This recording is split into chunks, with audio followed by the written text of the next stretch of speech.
financial waters. Step under Withum's umbrella to better weather the storms of trending taxing topics. We'll share the essential news and information you need to prepare for what's ahead.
Success is achieved through effective teamwork, whereby each other's strengths are multiplied. And the sum is truly greater than its parts. Think 1 + 1 = 3.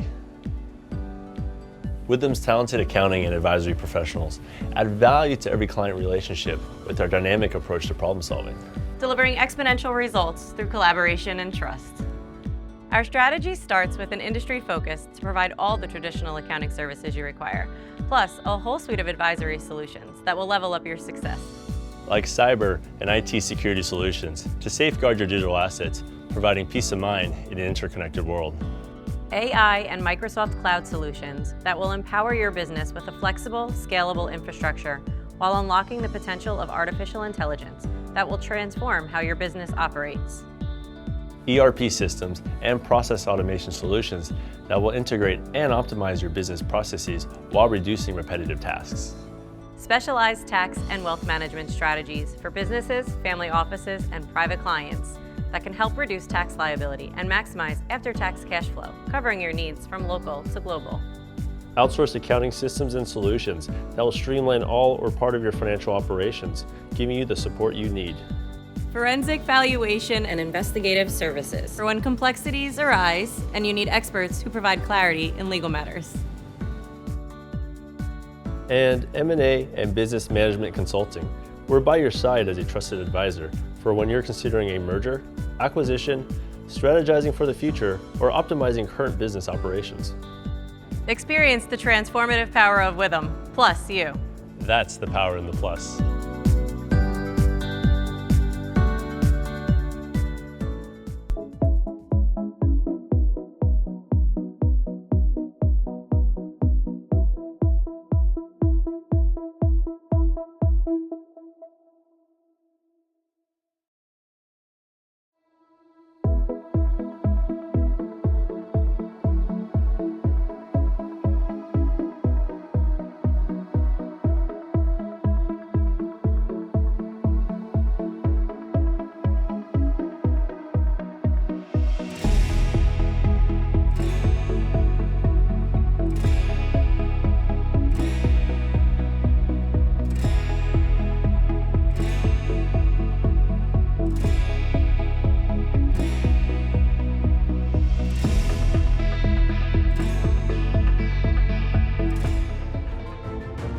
When it rains, it pours.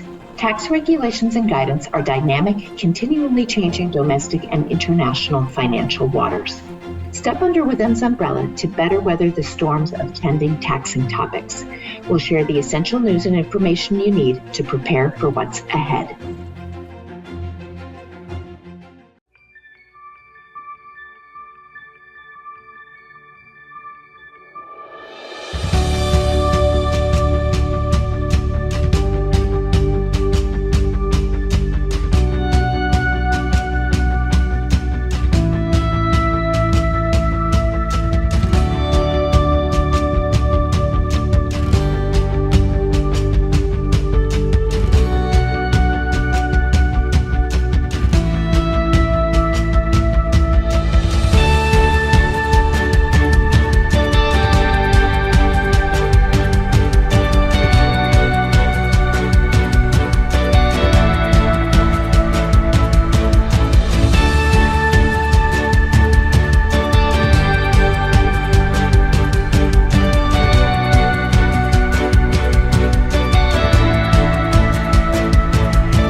Success is achieved through effective teamwork, whereby each other's strengths are multiplied. And the sum is truly greater than its parts. Think 1 + 1 = 3. Withum's talented accounting and advisory professionals add value to every client relationship with their dynamic approach to problem solving, delivering exponential results through collaboration and trust. Our strategy starts with an industry focus to provide all the traditional accounting services you require, plus a whole suite of advisory solutions that will level up your success. like cyber and IT security solutions to safeguard your digital assets, providing peace of mind in an interconnected world. AI and Microsoft Cloud solutions that will empower your business with a flexible, scalable infrastructure while unlocking the potential of artificial intelligence that will transform how your business operates. ERP systems and process automation solutions that will integrate and optimize your business processes while reducing repetitive tasks. Specialized tax and wealth management strategies for businesses, family offices, and private clients that can help reduce tax liability and maximize after-tax cash flow, covering your needs from local to global. Outsourced accounting systems and solutions that will streamline all or part of your financial operations, giving you the support you need. Forensic valuation and investigative services for when complexities arise and you need experts who provide clarity in legal matters. And M&A and business management consulting. We're by your side as a trusted advisor for when you're considering a merger, acquisition, strategizing for the future, or optimizing current business operations. Experience the transformative power of Withum, plus you. That's the power in the plus.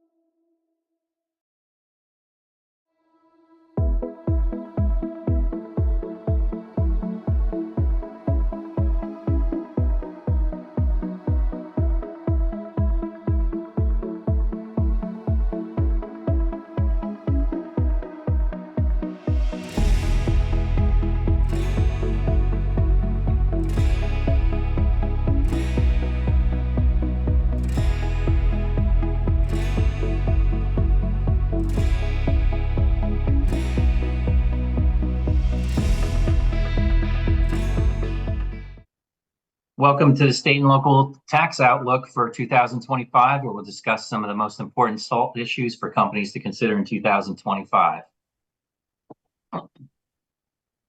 I'm Jim Bartek, State and Local Tax Partner at Withum and Practice Leader. I've been working with sales tax issues for clients in all industries over 25 years, including research, compliance, software systems, process, refund reviews, audit defense, etc. And of course, ASC 450. Also with me is Jonathan Weinberg, a principal located in Las Vegas. He has over 25 years handling SALT issues for clients, including income tax planning, Nexus, sourcing, residency, gross receipts, and other taxes. Penny Sweeting is a senior manager in our Portland office and has been with us for almost a year and has over 20 years accounting and 12 years experience assisting clients with state and local income tax issues, including Nexus, sourcing, compliance, gross receipts, Washington B&O, and other tax issues. There are a lot of slides here, so we won't touch on all of them. However, we wanted to provide you the most information we could to you. Also, please remember to answer the questions, and we'll attempt to answer them during the seminar. If we don't get to your question during the seminar, we'll reach out after the session via email. Of course, feel free to reach out and contact us at any time with any questions. Next slide, please. So what we're going to cover during this session is some year-end sales and use tax considerations. Then we're going to touch on post-election political landscape, assessing market-based sales sourcing rules, pass-through entity taxes and updates, federal law Nexus protections like 86-272, telecommuting, and we'll end up at state tax predictions for 2025. Next slide. Let's start with everyone's favorite topic, sales tax. So since sales tax is and always will be an issue for our clients, let's start with year-end sales tax considerations. Sales tax can create a significant risk for companies that don't pay attention to sales tax. And we've seen many sales tax issues come up in due diligence deals or with our audit teams for financial statement presentation. In fact, sales tax can be the most significant tax the company pays. Post-Wayfair, we've seen this come up more than ever. Therefore, what we're going to cover today is we're going to touch on sales tax compliance. And after that, I'll touch briefly on ASC 450 and what that is. And then audit triggers and trends, we'll touch very briefly on that, and then some potential refund opportunities. We've been seeing that with some of our clients recently. So next slide, please. The sales tax compliance, again, we're not going to go over the Wayfair case in detail. We've done that in the past. But from a high level review, sales tax compliance seems simple. However, we've seen tremendous struggle from our clients. So we always start with Nexus. And where does the company have Nexus? Is it economic Nexus and physical Nexus? Each state has their own rules on mostly on the economic Nexus. If they do have Nexus, is there exposure? And we do suggest that companies look periodically. No time like at the end of the year, or we do suggest quarterly if you can. Taxability of products and services is most crucial. Services can be complex, especially if you have bundled or mixed transactions, which can complicate matters. And guidance can take a while from the states. Then we obviously want to look at, are there any exemptions available? Some could be statutory, like prescription medicines, durable medical equipment, and so forth.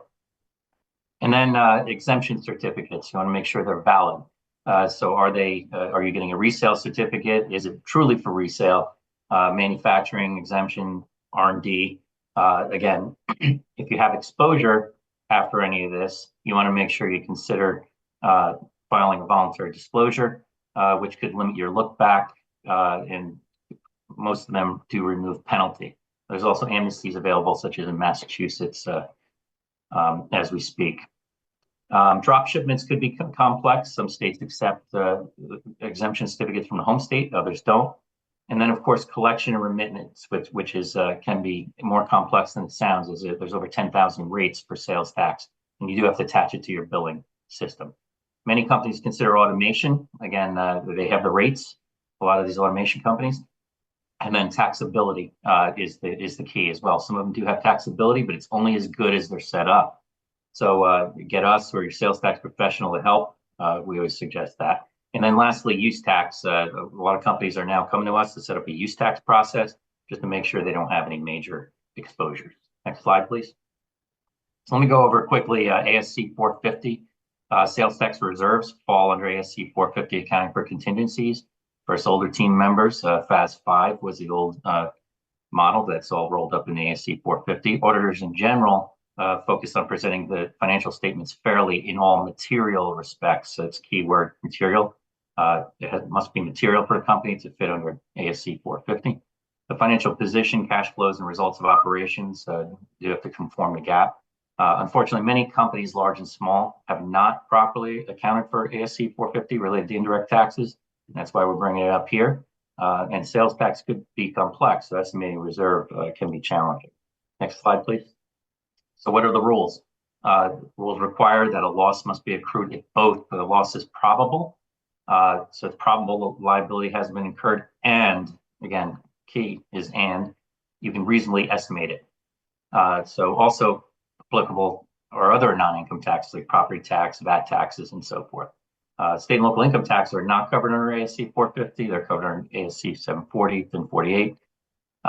And also, I did want to mention known obligations are liabilities, not contingencies. For example, if you collected taxes and didn't remit them, you owe them, and they should technically already be on the books as a payable. Next slide. So what is probable? The chance that the event will likely occur. So you have to take into specific factors to consider, such as nature of the issue, progress of the case, opinions of advisors, your company's experience in similar cases, decisions by company management about how it intends to respond to the assessment. Are you going to go get refunds from your client or reimbursed from your client? There are also other classifications in our ASC 50, reasonably possible, which is less than probable, and remote, which would be slight. I generally say if the likelihood of loss will occur is over 70%, it's going to be probable. Again, different firms are going to have different opinions. There's a lot of subjectivity in making determinations, and a lot of times we argue internally, externally about the percentages, both for and against, and so again, it's so subjective. Reasonably possible, by the way, which is more than remote. Remote, I always figure, is around 20%, so reasonably possible is between 20 and 70. Next slide, please. If you don't meet both probable and reasonably possible, you may need to disclose potential loss in your financial statements. If loss is probable and not reasonably possible, then you would disclose. If it's reasonably possible, you would disclose. So remember, it has to be material. Next slide. And we covered most of these on the first slide. Again, we identify risk areas by looking at sales tax, use tax, other non-income taxes, could be law changes, and so forth. Next slide. And what I gave you here was a recap of the decision-making process. Again, if you start at the top, if it's probable, yes, then it's reasonably estimable, then you are going to accrue the tax. So if it's not probable, then you move over to the right, which is reasonably possible. And if it is that, you would have to disclose. Okay, next slide. So what are some audit triggers? We do see audit triggers. Again, your audits could be included in your ASC 450, but we've seen an uptick in audits. States do continue to look for ways to increase their revenues. They're hiring more auditors. What triggers an audit? Many items might. There could be an audit of your vendor or your customer. Maybe they're under audit and they identify an error. It could be invalid resale certificates you're providing to them, or you're getting from your customer as well. Compliance errors, significant change in taxable sales or exempt sales, and sometimes they do target the specific industries. It could be restaurants, could be manufacturers, or so forth. Next slide, please. Now, some audit trends include states sending Nexus questionnaires. We see a lot of that. We do see states trying to use technology more to identify errors. And we do see a lot of pressure to close audits, resulting in large assessments. Some states, like New Jersey and Florida, are reconciling the financials, trying to compare your financial statements, your income tax returns to your sales tax returns, and making sure that you actually put you're able to reconcile those two items, or three potentially. Now, if you're under a sales tax audit, we highly suggest you do consult with a sales tax professional, especially New York, New Jersey, California, and Florida, PA, Massachusetts, again, your larger states. Next slide. Now, lastly, I did want to cover for sales tax is that now is a good time at year end to be looking for refund opportunities, especially in a downturn, or if you are under audit. But you really purchases should be reviewed periodically. We've just observed many other clients where the vendors have been very conservative and collect the sales tax on purchases of non-taxable items or services. Finding refunds could result in some cash for your company you didn't know it actually had. There could be exemptions that are not being fully utilized, such as machinery and equipment, R&D, agriculture, capital improvements. State laws do differ on the definition. For example, in New York, research and development is directly and predominantly. New Jersey's directly and exclusively. That could mean two different things. Manufacturing, where does it begin and end? What about tools or parts? Or my favorite is multiple points of use. Whereas if you're spending a significant amount of software or marketing data and located in a state that imposes sales tax on those items, you have employees all over the world or country, you could be overpaying sales tax and not even know. These could result in significant refunds. And again, feel free to reach out with any questions. And I want to get to Jonathan because we have a lot to cover on the income tax side. Jonathan? Yep. So let's go right into the post-election state political landscape. Actually, we're going to start off on the first slide with the federal election. So as of yesterday, Republicans will take control of the White House and the Senate in January 2025.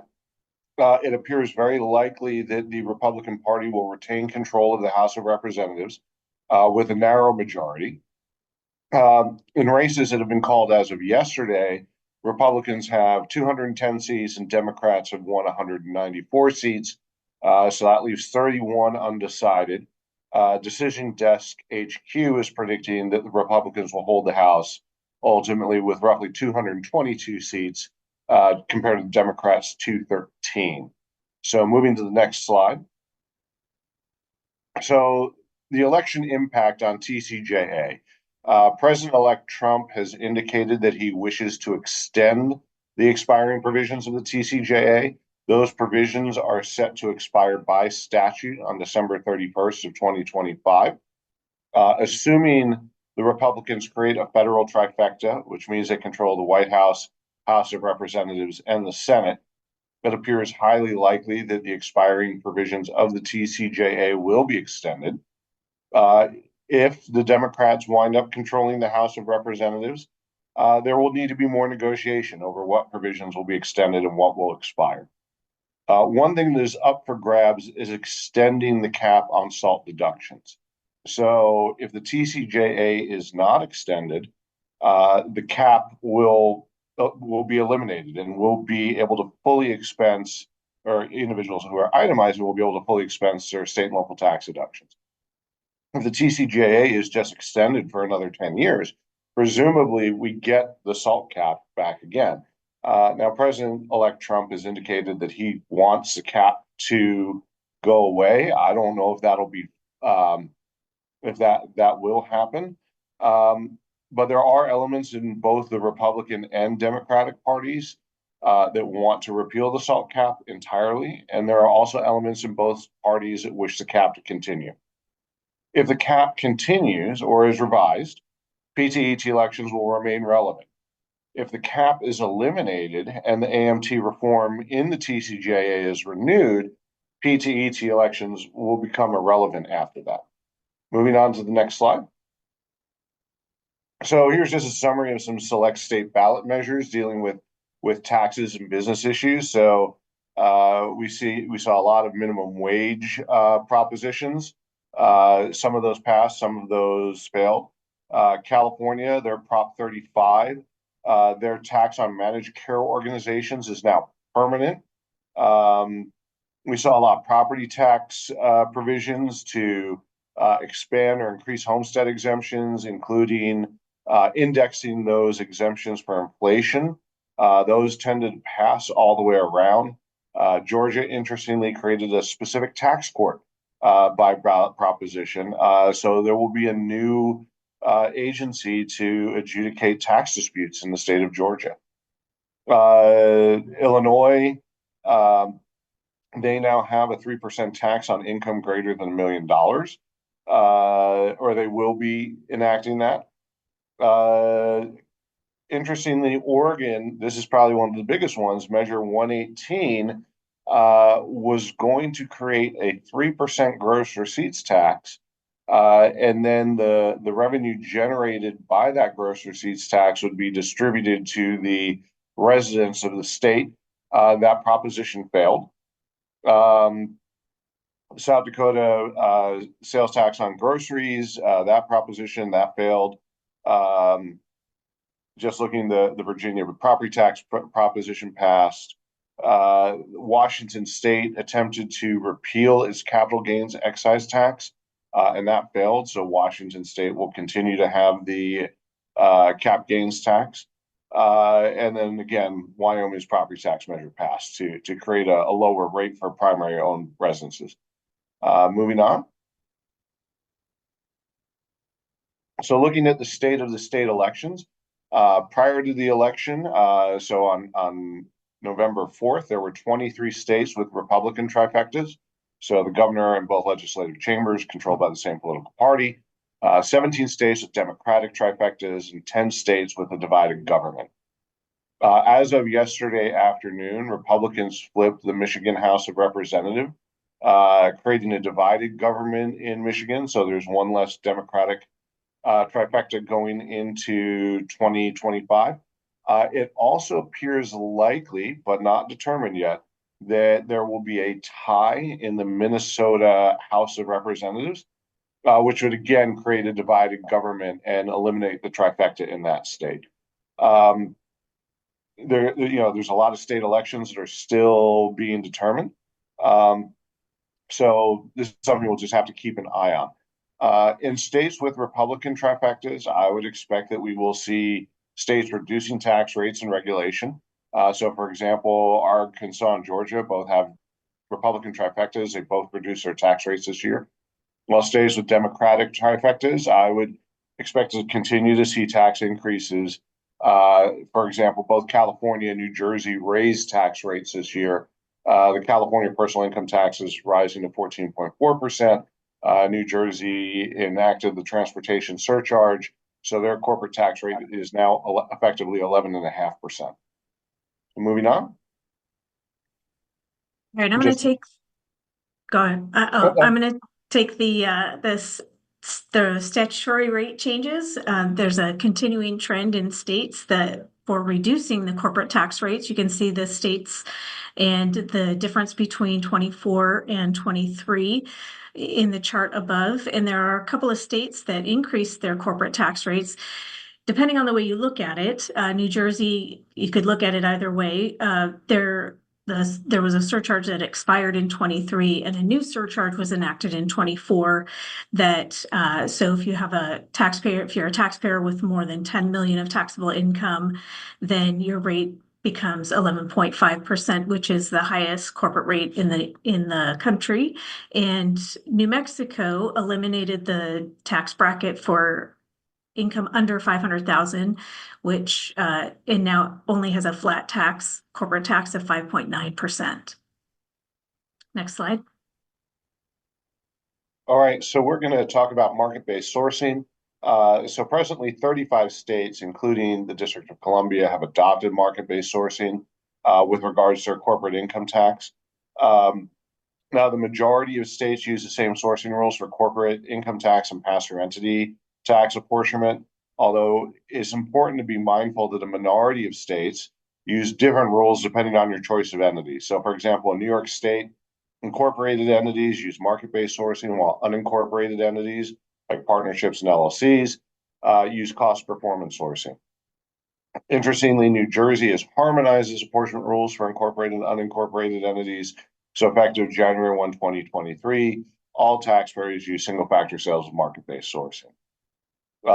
States are also continuing to evolve on how to source service receipts. So, for example, California Rule 2022-01 requires taxpayers to answer 4 questions in determining what their market is for service receipts. Those questions are: who is the customer? What is the service? What is the benefit of the service being received by the customer? And where is that benefit of the service being received by the customer? Which implicitly or explicitly, depending on which way you want to read the ruling, requires look through potentially to your customer's customer. So moving on to the next slide. So again, getting into the California look through, when a service is provided by the taxpayer is directed at the customer's customers, the benefit is received by the customer at the customer's location. So again, a difference in California versus many other states which explicitly prohibit look through to your customer's customer. And again, because apportionment is Nexus, This could also cause many more taxpayers to have Nexus in California based off of look-through rules. Moving on to the next slide. So again, most states have adopted economic nexus standards. And again, the way a state defines its market impacts if a business has receipts derived from sources within the state. If a state refines its definition of where the market is for a service, a taxpayer may now find that they have receipts derived from sources in the state. California's 2023 economic nexus threshold is 711,000 because it's an odd number because they index it for inflation, or if 25% of the business's receipts are derived from California sources. So again, if the imposition of this look-through rule results in a business having greater than $711,000 of its sales derived in California, it now has Nexus in the Sunshine State. Moving on. All right, next we're going to talk about the pass-through entity tax. And again, when we talk about the pass-through entity tax, we're talking about the SALT cap for individuals, the state tax deduction on your individual return if you itemize, and the SALT deduction has a long history of repeals and reinstatements, and currently under the TCJA, an individual, regardless of your filing status, is allowed a $10,000 deduction. Next slide. So where are we now? We're at the $10,000 limitation, and it will be expiring at the end of 2025. And a number of the states, as we've talked about, have enacted a tax credit that allows the entity to deduct the taxes paid at the entity level and allow a credit on the individual returns. And the states went through a couple of reiterations of that, and finally the IRS gave its blessing on Notice 2020-75 that once that was released by the IRS, states took off, and most of the states, now 36 states and one local jurisdiction, have enacted some type of PTE program. And next slide. And so it's a growing state. The limitation at 10,000, you're limited and potentially double taxed on any taxes that you pay for the entity without the pass-through entity tax. And so in theory, it's being deducted at the federal level, and you're getting credit on the individual side. We can go to the next slide. And again, the benefit is that you're not being double taxed on any taxes paid. We can go to the next slide that shows the map of the current status of pass-through entity taxes. Most states have already passed something. There's a couple of states, Pennsylvania keeps trying. Every year, the last couple of years, they've had bills go through the legislation, but have not been able to pass anything. And there are still 4 states that haven't addressed the tax. And we can go to the next slide. Right. So this happens. What happens if the SALT cap is sunset or is extended? So if Congress doesn't make permanent the individual income tax provisions in the TCJA, the SALT cap of $10,000 expires on 12/31/2025. If the PTE statute is automatically sunset, whereas if it's extended, some state PTET elections, such as California's, automatically expire via statute on December 31st, 2025. So if we continue to have a state and local tax cap after December 31st, 2025, California may also have to engage in legislation to extend their PTET election. So some state PTET elections continue indefinitely, regardless of whether the SALT cap expires. And again, those PTET elections may remain to be relevant to the extent that taxpayers are subject to federal AMT, or if the SALT cap continues in some form. So if, for example, if they change the SALT cap to 25,000 single, 50,000 married, filing joint, a PTET election would still be relevant to taxpayers who pay more in state and local taxes than the revised cap. Moving on. All right, so let's talk about some updated guidance. Last year, a ton of updates. A number of new states enacted their own programs, and in 2024, it's mostly related to just cleaning up and issuing regulations. For Arizona, one of the issues that came up in a number of states is the interaction between the credit for taxes paid to other states and the pass-through entity tax election credit. And for Arizona, they issued publication 713 that can be found on their website. And the guidance provides specific answers related to a number of outstanding questions. Of importance is the clarification on the credit ordering rules, and that the credit for taxes paid to other states is applied after all credits have been applied. And this is a problem because the taxes paid references the actual amount of Arizona income tax liability in the calculation, and an Arizona resident PTE owner whose PTE tax credit covers their entire Arizona tax liability would not be eligible for credit for taxes paid to other states. So that in that sense, they're not going to be getting a full benefit.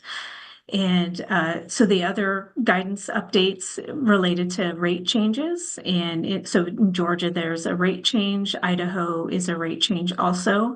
And next slide, please. So Louisiana had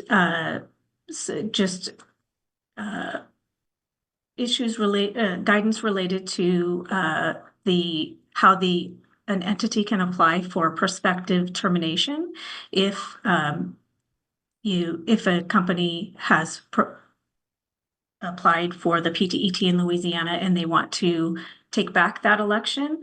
You have 60 days before the end of the year if there's a material change in your business that warrants a termination. And North Carolina specifically allows for the partnership to be extended. There was a retroactive change allowed for 2022. And hopefully, if this applied to you, it was due July 1st and 24. So hopefully you made that election. And in Oregon, the original statute only had a 2-year program. And so the bill that was passed extended the regime through the end of 2025. And Oregon is another state that will require legislation if the PTET is extended. At the federal, for the TCJA is extended at the federal level. Next slide. Oh, you got it. Okay. So Alabama, we don't need to go. The information is there. Again, it's general updates that the election can be made on a return instead of doing it separately through their website. Next slide. And Hawaii was one of the last states to enact PTET, and this June 20th Senate bill passed some legislative corrections for the PTET, and one big change is a fixed rate of 9% as opposed to being in line with the highest individual tax rate, which a number of states have specified, and that rate is 11% in Hawaii, so it's the PTET rate is lower. They clarified some definitions for what members were, removing the terminology of direct member and indirect member, which related to tiered entities. And they did fix one big issue that Hawaii had, was that the credit for taxes paid to other states is allowed with this. Next slide, we can move to the next state of Missouri. Similar, the tax rate is 4.9 is the highest individual rate, and the updated statutes allow for a member to opt out of the PTE election, which is previously it was an all or nothing state. And we can go to the next slide. So some updates for Oklahoma, and again, technical corrections. The tax rate changed to vary based on the type of member, type of owner. So if it's an entity that's participating in the PTET, it's 4%. And if it's an individual, it's the highest marginal tax rate. And there is used to be a form 568 where you would apply for the election, and the election had to be made within 2.5 months of the year of the election. And now the election can be made on a timely filed tax return. And next slide.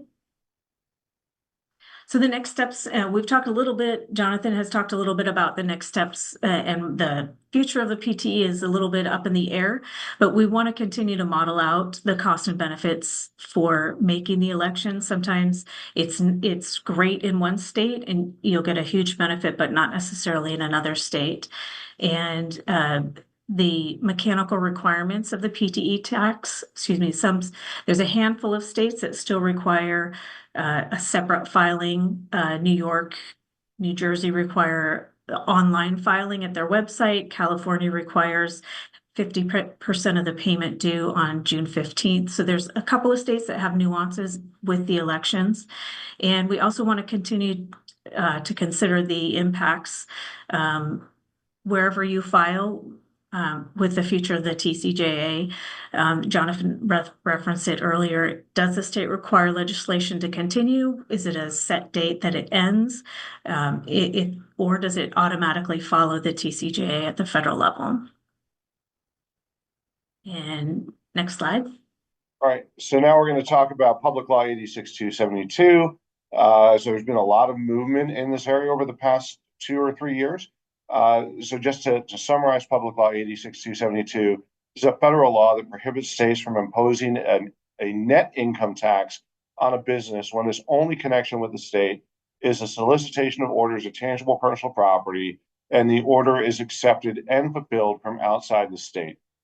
So in 2021, the MTC adopted updates to its statement of interpretation on Public Law 86272, which I should note is a law that was enacted in 1959. So back when cars had fins.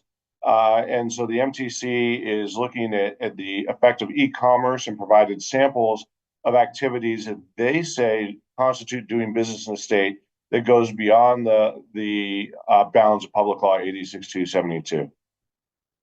So again, federal law prohibits the state from imposing income tax on an out-of-state taxpayer if the only in-state activity is solicitation of orders for sales of tangible personal property. The orders are sent outside the state for approval or rejection, and the order is filled by shipment or delivery from a point outside the state. So moving to the next slide. Again, the historic limitation is only on taxes based off of net income. 86272 does not protect taxpayers from any other taxes, which include but are not limited to minimum taxes like the Massachusetts 456 minimum, gross receipts-based taxes, sales taxes, franchise taxes, or other taxes that are just not based off of net income. So again, the 86272 is only limited to net income-based taxes. Moving to the next slide. So if we look at the timeline of the MTC's restatement on 86272, the original restatement was enacted in 86, then revised in 93, again revised in 94, revised again in 2001. So it's now been over 20 years since we've had a restatement from the Multi-State Tax Commission, but we're now dealing with the 2021 restatement. Moving on. So examples of protected activities under the current restatement. So selling only tangible property via a website that only allows customers to search for products, read product descriptions, select items, choose delivery options, and pay for the item. You could also place a static frequently asked questions section on a web page. And moving on. You can also place cookies on a computer or devices of customers only if the cookie's purpose is strictly limited to reminding customers that they have items in their online shopping cart, storing customer information so they can avoid re-inputting it for each transaction, and reminding customers what products they considered in prior browsing sessions. So if you're putting cookies on customers' computers that do anything beyond this, the MTC says that you no longer are protected under Public Law 86272 in the state. Moving on. So here are the examples of unprotected activities according to the MTC's current restatement. So one is providing post-sale assistance to customers via electronic chat or email. Second is soliciting or receiving online applications for branded credit cards. Third is a company's website involves individuals to apply for non-sales related job openings, fill out an electronic application and or upload a resume. And finally, again, talking about cookies, placing cookies on the computer of customers. The cookies are used to gather information used to adjust production schedules, manage inventories, or develop new products or offer new products for sale. So the MTC is taking a very hard line on very common activities that businesses use their websites for. And arguably some of these might go beyond the bounds of IPPA, which is a different federal law called the Internet Tax Freedom Act, which says that states cannot unduly burden electronic commerce in favor of analog commerce. Moving on. Some additional examples of unprotected activity. Again, the business remotely fixes or upgrades products by transmitting software. The business offers or sells extended warranty plans via the website. And the business contracts with in-state customers to stream video and music to electronic devices for a charge. Moving on. Okay, so recent developments. So California, they adopted the MTC's restatement in 2022 in TAM 2022-01. In response to that TAM, the American Catalog Mailers Association filed a lawsuit seeking an injunction, and the California Superior Court determined that the FTB's adoption of the restatement via TAM constituted the enactment of a regulation. Didn't say that the FTB couldn't do it, but it did say that the adoption of a regulation violated the state's Administrative Procedure Act, and therefore the adoption of the restatement was invalid. It's certainly possible for the FTB to go through the process mandated by the Administrative Procedure Act, having a hearing, providing notice, soliciting comments, and then enact the regulation adopting the MTC restatement. But for the time being, the FTB is prohibited from adopting the restatement at this time. Moving on. So New York did adopt the restatement via regulations. So this process did conform to the New York State Administrative Procedures Act. So there's ongoing litigation with again, American Catalog Mailers Association, that argues that only Congress can amend Public Law 86272 because it's federal law. And furthermore, the portions of the MTC's restatement directly contradict the statutory language of Public Law 86272. Again, this litigation is ongoing, and based off of the California litigation and New York litigation, I'd say at this point, many states are sitting this out with regards to the MTC restatement to see how it all plays out before they go ahead and adopt. So they'll let New York and California bear the burden of the litigation before making a choice. Moving on. So some additional considerations when we're considering this. In the background, we have Loper Bright Enterprises versus Raimondo, which is not a tax case at all, but it is a Supreme Court case that ended Chevron deference for federal agencies. Now, every state has a different deference standard per state agencies. Some states, even through their APA, statutorily follow Chevron, while other states grant no deference to state agencies.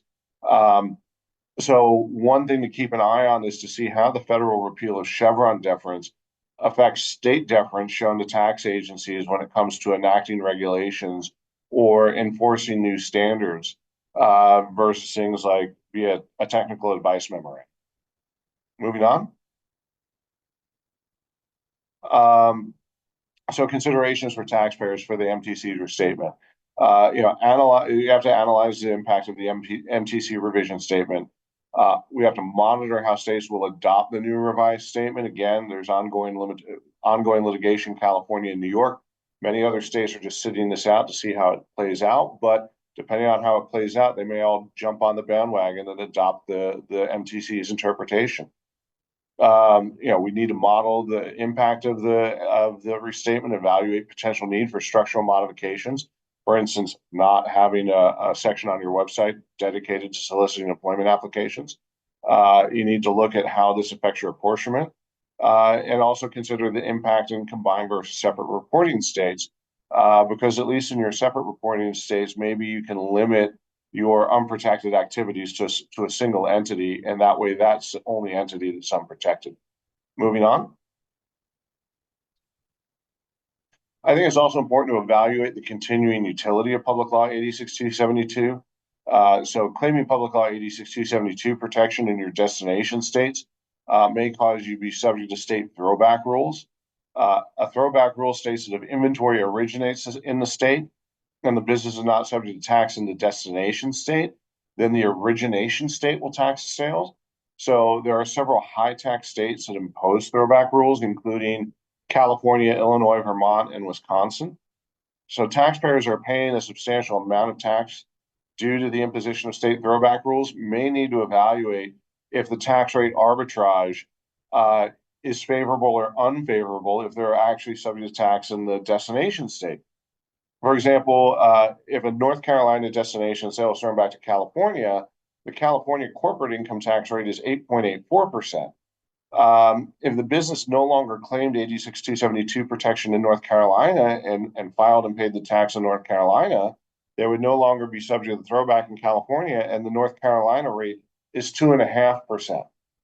So really, we have a question of what is the tax savings in the lower rate state compared to the additional compliance costs from filing more returns. So moving on. And then finally, we're going to go into mobile workforce and telecommuting. This has been a constant issue for our clients. COVID really changed the world when it comes to telecommuting, and these issues continue to vex our clients. When it comes to getting talent, there is a segment of the workforce now that is going to insist on working remotely. And in order to access that talent pool, employers are going to have to allow for telecommuting and remote work. So the central issues for telecommuting is, again, what does this do for income and sales tax nexus? What does it do for your income tax apportionment? And again, what do you have to do when it comes to state payroll withholding? Moving to the next slide. So again, nexus is defined as a contact with the state that is sufficient to establish a connection, allowing the state to impose a tax. Once you have nexus, a seller may have to register, collect, and remit sales taxes on all sales made within the state. You no longer consider economic nexus thresholds. You're required to collect and remit on that first dollars of sales. It could also require businesses to file income, gross receipts, and or net worth tax returns in the state. Again, types of nexus include physical nexus, including mobile employees or teleworking employees. And then, of course, you still have economic nexus. So you have factor presence, typically has a bright line threshold, such as $500,000 in sales in the state, or doing business standards, which, in some cases, the state would argue that the first dollar of sales in the state would generate nexus. Moving on. So again, we have examples of mobile workforce nexus cases. So we have ASAP Cruises versus Wisconsin Department of Revenue. And Wisconsin said that resident employees create nexus for the income tax. In this case, the taxpayer was selling travel services through independent travel consultants who are Wisconsin residents. And therefore, the entity was required to pay the corporate franchise tax on net income derived from Wisconsin sources. And Public Law 86272 didn't apply in this case because the taxpayer was not selling tangible personal property. Moving on. So again, telecommuting's impact on nexus.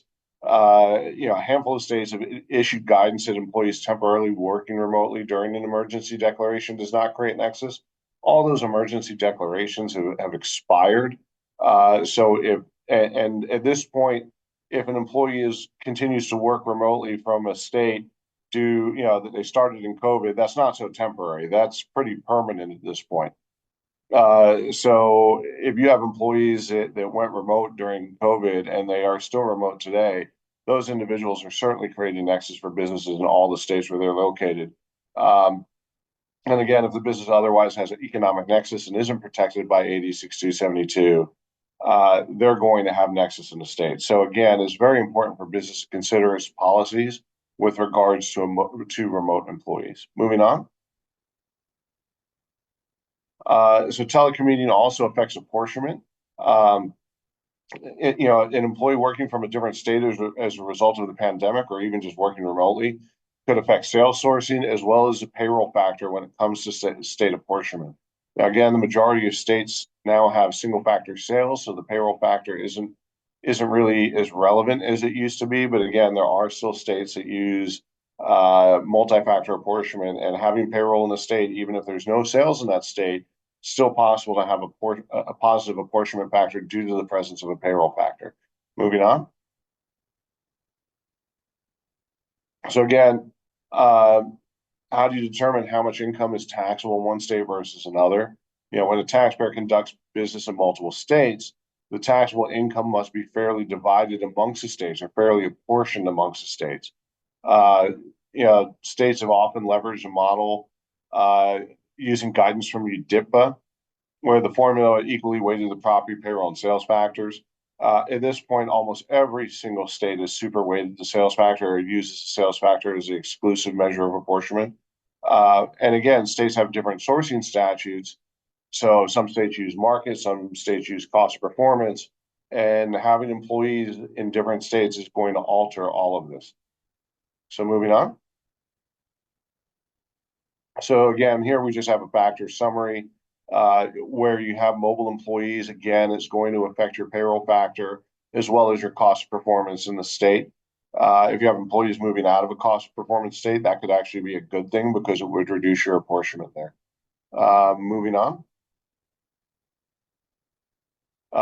Again, payroll taxes, I'm going to pick it up and move a little bit faster. That again, whenever you have telecommuting employees, you need to be cognizant that they need to be dealing with payroll taxes in the states where your employees are located and traveling to.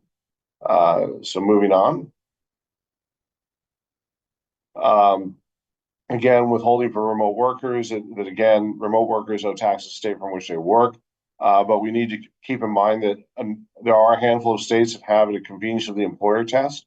So if an employee is working remotely for their own convenience rather than their employer's necessity, they may remain subject to tax in states like New York, and employers are obligated to withhold appropriately. Moving on. So again, just a quick overview. States that are friendly to remote work and allow employees to work in the state temporarily without incurring payroll taxes and income taxes as opposed to other states, which in theory would say, well, as soon as the employee works one day in the state, they're subject to withholding. Moving on. And that takes us to our predictions for SALT trends going into 2025. I am going to give my prediction that states are going to increase their audit activity. A number of states are broke, and the only way they're going to make up the shortfall is to audit more taxpayers. Penny? Yeah, my prediction is that the TCJA will be extended and the pass-through entity tax will continue in some form or another. I think that the thresholds for the $10,000 threshold for SALT deduction will change, but I think it will increase to either to 25, 50,000, like you mentioned in the slide earlier. That's my prediction. And I'll offer a prediction as well, is that a lot of states are going to try to expand their taxation of services on the sales tax side. I think we've seen some of that out there already, like Vermont, New Jersey have done some, created some commissions to take a look at it and broaden the sales tax base. And again, what doing that does is if there is a crisis of some sort, it's less likely that the crisis would have a negative effect on the economy of the state. Because again, the sales taxes are going to be a little bit more fluent. Other states have tried to expand as well. Like, for example, we see payment processing services. Some states are going after that. Software as a service could be tricky. For example, if it's software as a service, if it's infrastructure as a service, does it have tools? And those tools could actually make it a taxable software as a service. Streaming music, games, digital products, ebooks, art, photography, designs, advertising is we've seen a couple states go after that recently, and we're probably going to wait for Maryland's case on some of that, and digital advertising taxes, education, communication services, security, ringtones. Again, I do think that states will continue to broaden their sales tax bases and impose on many of these services.